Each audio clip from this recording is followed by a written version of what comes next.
The vice president's office is a space that exudes formal corporate authority. Behind a large executive desk sits the vice president, a composed Chinese man in his 50s. Standing before the desk is Min, in a black business suit, relaxed yet attentive. You are accepted into his department at the chairman's request. That changes nothing about your status. You are an employee. I am your superior. This is not a film set. You will work as junior assistant manager under Lee Software Solutions. If you have questions, you may ask them now. If not, you may return to your cubicle. Min nods politely and turns to leave. Min descends the stairs alone. Her footsteps echo softly in the empty space.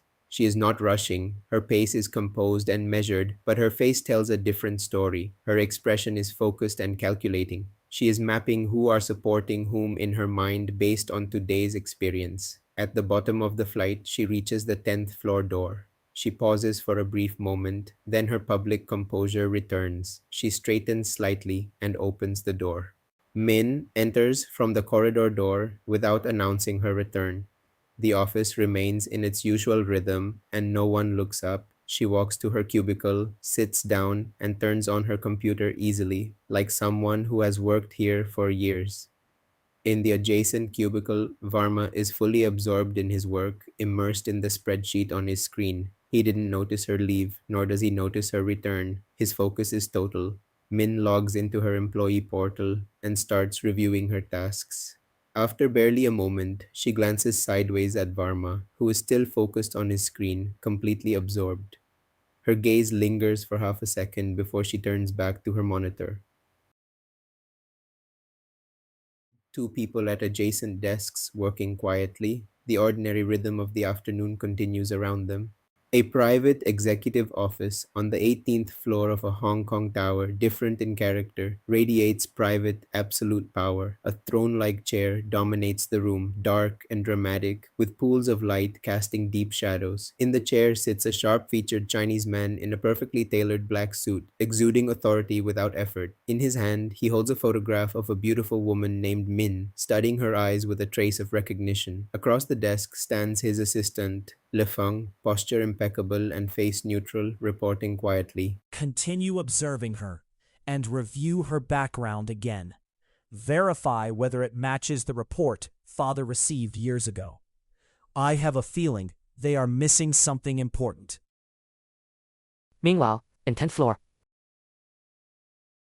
John drops into his chair with the specific energy of a man who has just completed a difficult diplomatic mission and lived to tell about it. He is slightly deflated and slightly triumphant simultaneously.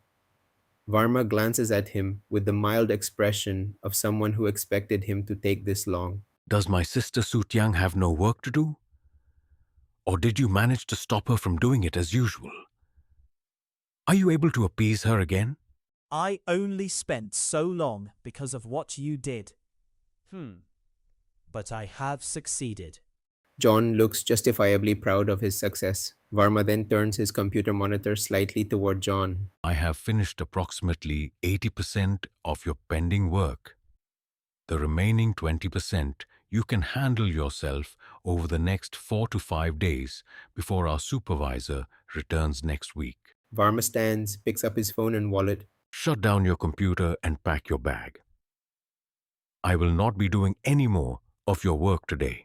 Min is at her adjacent desk, watching this interaction with the lightly entertained expression of someone watching a well-rehearsed routine for the first time. Evening of the same day.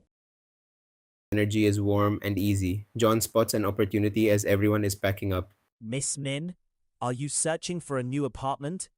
I will find you an excellent apartment. Varma interrupts with a flat tone, sharing his advice from experience. Out of kindness, hire a house broker. Even if it costs money, it will save future headaches. John rounds on Varma, showing his frustration, but Varma simply picks up his bag silently. Thank you, John, for the intention. I will contact a broker. I don't want you to struggle because of me. John's expression collapses into an exaggerated pout. The three move toward the corridor exit together, the floor quieting around them. In the stillness of a Hong Kong night, Varma's apartment is a reflection of his intentional life, clean, modern, and quietly personal. Books line the shelves, and the desk remains clear of clutter. Varma, his hair slightly damp from the shower, moves through the serene routines of his evening. He lies in bed, gazing at the ceiling, his mind deep in thought, as the city glow filters softly through the curtains. His eyes remain open, fixed on the ceiling, an expression of contemplative unrest upon his face.